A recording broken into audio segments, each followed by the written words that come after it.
क्या आप जानते हो कि कश्मीर का सेब जो दुनिया भर में क्वालिटी का सिंबल माना जाता है, उसका असली फायदा किसान को नहीं मिलता है। हर साल कश्मीर के हजारों किसान 20 लाख मीट्रिक टन से ज्यादा सेब उगाते हैं, लेकिन जब ये सेब मार्केट तक पहुंचता है तो असली मुनाफा मिडल मैन खा जाते हैं और किसान उसे मिलता है 30 या 40 रुपए पर केजी।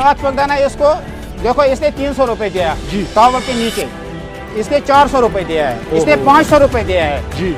ये इसके नाम जाएगा, जो हाईएस्ट बोली देगा उसके नाम हो जाएगा। रेट देता है, इसको पता नहीं चलता इसने क्या दिया। अच्छा, इसको तो ये रेट देता है, ये सीक्रेट रहता है। जो हाईएस्ट रेट देता है उनके नाम आवाज निकलता है, लिखो इसके नाम 500 रुपए।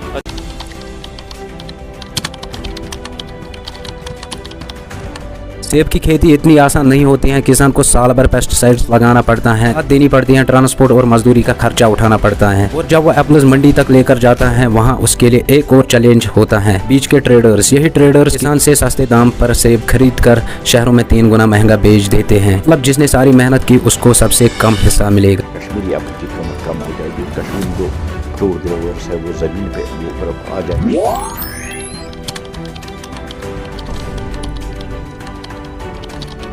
गवर्नमेंट ने इस प्रॉब्लम को सॉल्व करने के लिए कई प्रॉमिस किए। मार्केट इंटरवेंशन स्कीम, जहां गवर्नमेंट ने फार्मर से डायरेक्टली बाई करने की बात की। कोल्ड स्टोरेज यूनिट्स, ताकि एप्पल्स को ज्यादा दिन तक सेफ रखा जा सके। सब्सिडीज और इंश्योरेंस स्कीम्स, लेकिन ग्राउंड रियलिटी में ये तो स्कीम्स पेपर वर्क तक समेत रह जाती है। उसको चाहिए वो पहले अपने बनाए हुए, अपने उगाए हुए, अपने प्रोड्यूस किए हुए इन सेबों को कंज्यूम करे। उनका ख्याल नहीं वो कहाँ जाए, किस हाल में है। इम्प्लीमेंटेशन स्लो होता है, कोल्ड स्टोरेज हर जगह अवेलेबल नहीं होते हैं और ट्रांसपोर्ट कॉस्ट भी अभी भी फार्मर को उठाना पड़ता है। इस सिस्टम का सबसे ज्यादा नुकसान किसान को होता है। सोचिए, एक फार्मर साल भर मेहनत करता है, अपना पैसा डालता है, लेकिन सीजन के एंड उसके हाथ में बचता है सिर्फ थोड़ा प्रॉफिट, कभी कभी तो नुकसान भी। इसी वजह से कश्मीर के ही किसान अपनी जमीन छोड़कर दूसरे काम ढूंढने लगते हैं। बारदान वोल की बकाया, दवा वोल की बकाया, शुड पढ़ना, फीस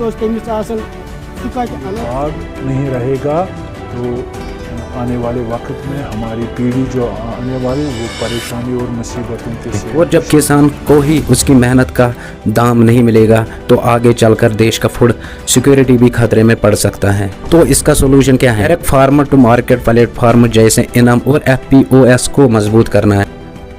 इनाम पोर्टल एक बहुत बड़ी सुविधा बनने वाला है। किसान का जैसा स्वभाव है, एक बार उसको विश्वास पड़ गया तो वो उस भरोसे पर आगे बढ़ने चालू कर तेज गति से ई नाम पर लोग आएंगे। ई नाम योजना सरकार ने बनाई है, यह व्यापारी और किसान दोनों के लिए बहुत हितकारी है। इनाम के साथ जुड़ जाएगा, ये कठिनाई चला जाएगा और उनको एक ही मार्केट में सही कीमत मिलेगी। एक्सपोर्ट चेन को सिंपलीफाई करना, ताकि कश्मीर का सेब सिर्फ इंडिया ही नहीं बल्कि दुनिया के हर शहर तक पहुंचे।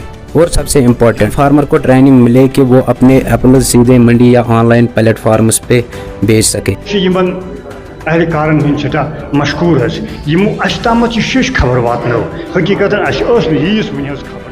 देश के कुछ हिस्सों में फार्मर्स कोऑपरेटिव्स और प्रोड्यूसर ऑर्गेनाइजेशन ने मिडलमैन का रोल कम किया है। जैसे अमूल ने दूध के लिए मॉडल बनाया है, वैसे ही अगर एप्पल्स के लिए एक स्ट्रॉन्ग कोऑपरेटिव बन जाए तो असली फायदा किसान तक पहुंच सकता है। ये सिस्टम तब तक नहीं बदलेगा जब तक हम आवाज नहीं उठाएंगे। कश्मीर का सेब दुनिया भर में मशहूर है, अब वक्त है कि कश्मीर का किसान भी मशहूर हो अपनी खुशहाली के लिए।